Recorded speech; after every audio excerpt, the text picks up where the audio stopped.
What is going on, guys? It is Wrestlelamia here, back with another video. Join us now as we look at this week's edition of Raw, as well as the wildest news stories and rumors you need to know, including Vince McMahon still watches WWE, why Jey Uso botched on purpose, did Charlotte Flair bury Tiffany Stratton, Drew McIntyre pissed off with WWE, Hulkamania is dead, where is Nia Jax, and much more. Be sure to subscribe and hit that notification bell for daily wrestling videos, and follow us on Facebook for exclusive lists. Also check out our new videos on Wrestlelamia XL.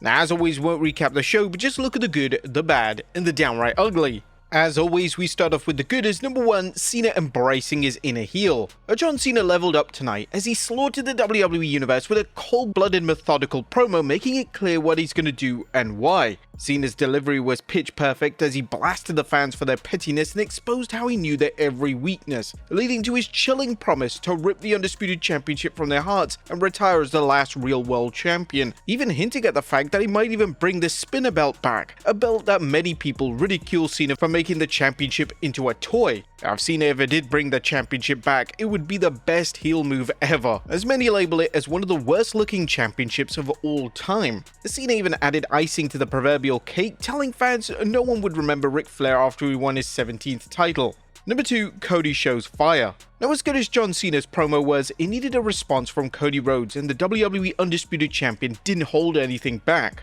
One of the American Nightmare's greatest strengths is his ability to cut passionate promos that exude authenticity and connect with the fans. While there are big differences between Cody's style of promos and those of his legendary father, both men knew how to connect with the fans by showing they shared the same values as their audience, standing up against sellouts and people who thought they were better than everyone else. Cody Rhodes continues to take everything John Cena has to say and turn it back on him, which is exactly what a babyface should do without taking the heat off his heel opponent. Cody pulled this off perfectly, reminding Cena he has to take the title from him before he takes it from the WWE Universe. Cody's willingness to fight Cena right then and there and Cena's abrupt exit defined both characters and the feud's premise. Number 3, teasing a huge program. Could 2025 be the summer of Cena? Fans and pundits alike are already wondering whether the WWE intends to recreate the classic angle where Punk threatened to win the WWE Championship and walk out of the company with it when his contract expired. John Cena effectively doing Summer of Punk is a really good idea. Summer of Punk or Summer of Cena, whatever you want to call it, have Cena threaten to walk out with the WWE Championship could help take advantage of Cena's limited appearances while also building interest in Punk finally getting into position to earn a world title shot. If this happens, it'll be an amazing case of role reversal as Cena plays the role of Punk did back in 2011 and Punk plays the hero, fighting to keep the title in the WWE. Number 4, CM Punk's threat.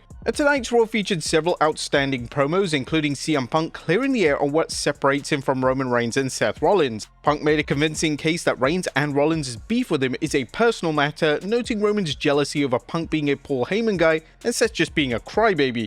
Punk told the WWE Universe it's all business for him as Reigns and Rollins are just two people standing in his way as he continues clawing for the world title. The straight-edge superstar promised bad things for his two rivals, reminding both men they've never beat him without help from each other. Punk then doubled down, telling both men he brought them both into the business and he can take them out. Number 5, Usos reunion.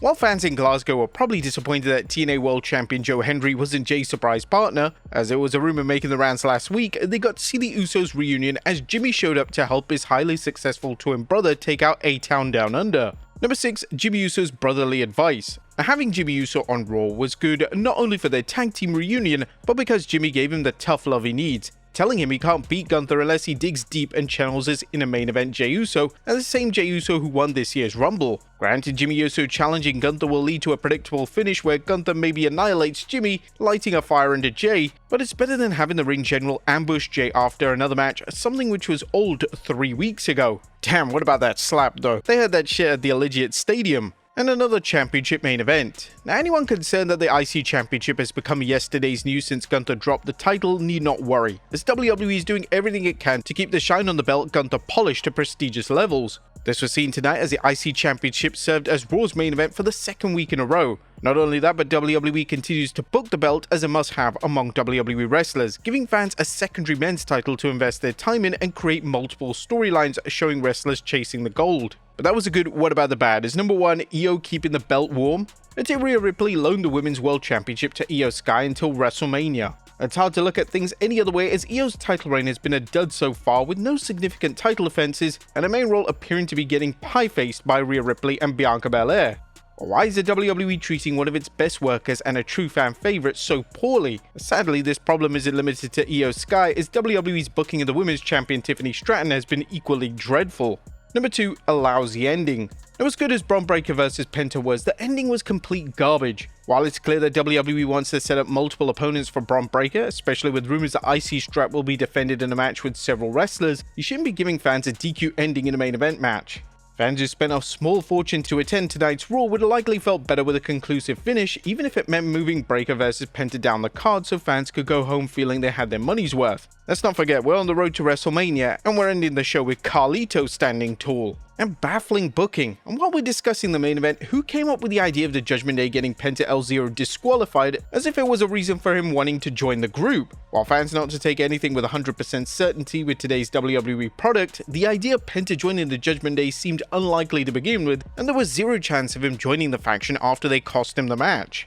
And while no show is perfect, it's amazing how WWE could book multifaceted programs but fail in other championship programs. That was nothing downright ugly, as Raw continued the build for WrestleMania without losing sight of its undercard, many who are unlikely to get the match at the Showcase in the Immortals, but who make Raw worth watching for 3 hours. Right now, the only bad taste in our mouths is the ending to Raw. What do you guys think of Raw? Let us know in the comments down below. Now let's move on to the news. Our first story looks at Vince McMahon still watches WWE. And during his time in the promotion, Vince McMahon would be involved in the day-to-day running of the events and spend countless hours watching the company he helped grow for many years. However, since leaving, does he still watch the current product? Well, according to Sean Ross Sapp of Fightful, Vince still occasionally tunes in to watch WWE. Sapp noted in a Fightful Q&A, "I've not heard about his feelings about anything like that, but I have heard that occasionally he'll watch and stuff like that."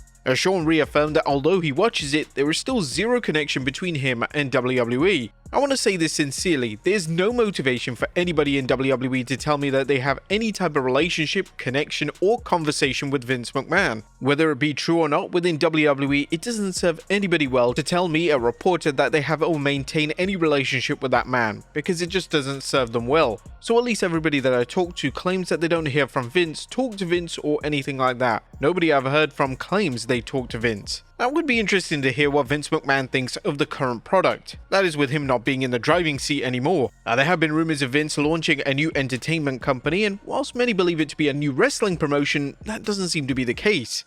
Next up, why Jey Uso botched on purpose. Due to Jey Uso's recent trend of botching moves, they proceeded to transition into a new storyline centered around Jey actually botching in a match. Now, on Raw, Jey would attempt to go for a spear on world champion Gunther, only for Jey to slip up. Gunther would then take advantage of the situation to get the upper hand. The WWE would directly address the botch by stating that Jey needs to stop slipping, and this is a smart yet unique way of addressing the criticism towards Jey Uso. Fans are convinced that the spear slip wasn't planned or scripted, and this is the exact reason why WWE are doing the storyline, as it's getting the fans talking. Gunther is already poking fun at Jey's blunder on social media, which is another key indicator that this is all a storyline designed to acknowledge the backlash to Jey's recent work in a kayfabe capacity. The slip is designed to make Jey not feel confident in his match against Gunther. Obviously, the payoff here is Jey winning the world title at WrestleMania 41, and Gunther will plant the seeds that the pressure is going to get to main event Jey, but then on the grandest stage, Jey delivers and is able to win the big one. Or at least that's how we see it.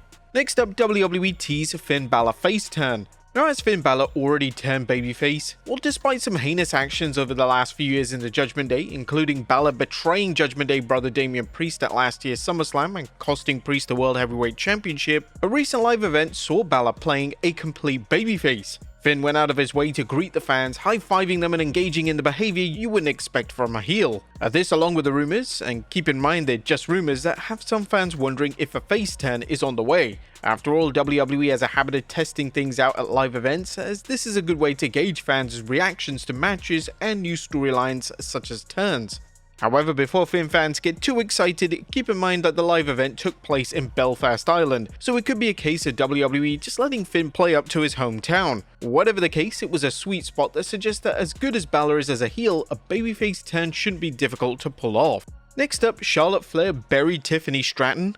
And did Charlotte Flair break out the golden shovel during a 21st March promo with Tiffany Stratton and bury the current WWE Women's Champion? Fans tuning into SmackDown witnessed the Queen mauling Tiffany on the microphone, and while Tiffany did her best to keep up with Flair, it definitely wasn't Tiffy time.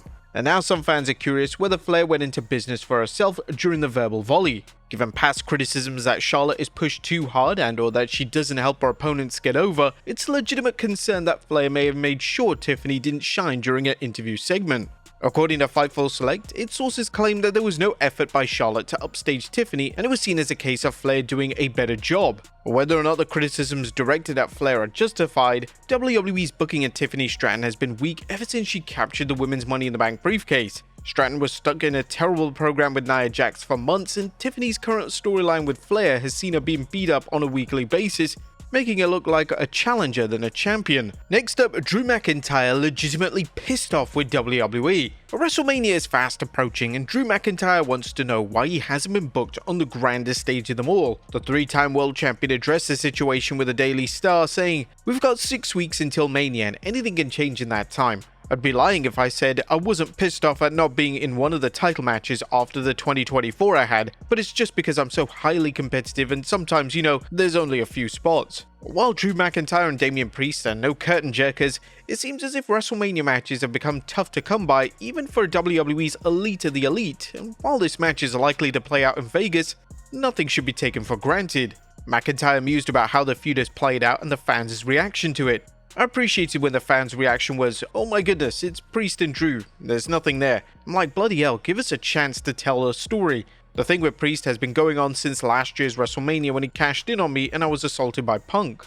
Drew's comments reflect how WWE continues to play off past storylines, in this case, Damian cashing in his Money in the Bank briefcase on McIntyre at WrestleMania 40 to dethrone Drew mere minutes after he beat Seth Rollins for the World Heavyweight Championship.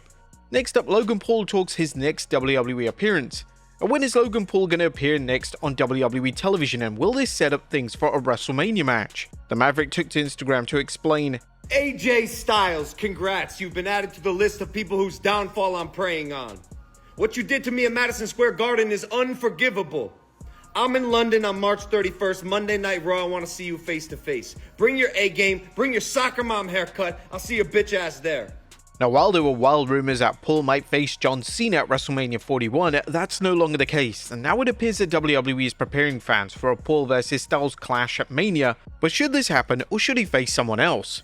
Next up, an update on Corey Graves and his heat with WWE. And what's the latest on Corey Graves' heat with WWE? You may recall Graves was none too pleased when they pulled him from color commentary on the main roster and sent him to provide color commentary on NXT.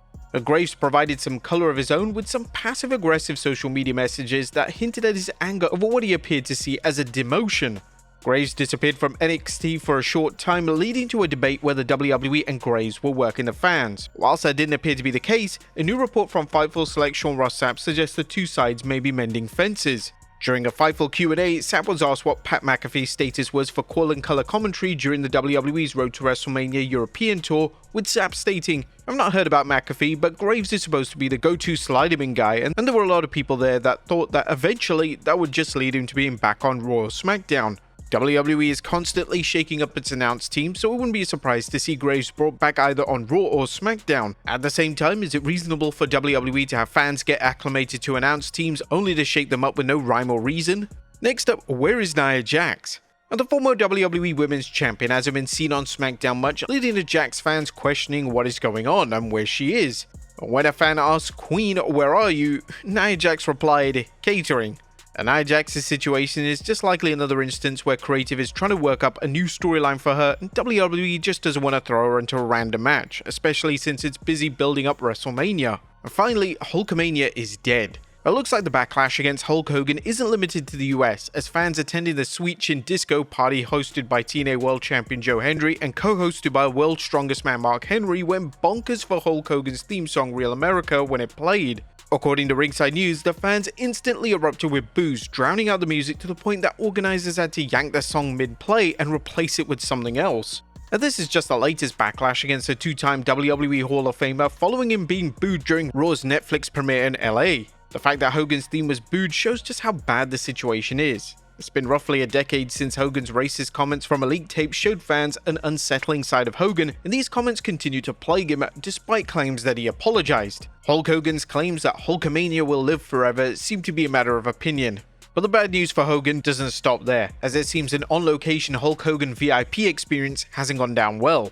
After WWE and On Location abruptly yanked the Real American suite from their official site, fans were convinced the 9,500 VIP experience, previously slashed to 6,950, was dead and buried. For hours, the link led to a blunt not found error with zero explanation from the company. A WWE's business partner On Location is offering theme suites where fans can watch WrestleMania 41 with appearances by select superstars. In this case, fans willing to dish out $6,950 can watch WrestleMania 41 in a Hulk Hogan themed luxury suite at Allegiant Stadium, including a special meet and greet from the Hulkster himself. Whilst the link was down for a number of hours, it seems to be back up again. But would you spend this much to meet the Hulkster and watch WrestleMania 41? Let us know in the comments down below, and I'll see you next time with some more wrestling content.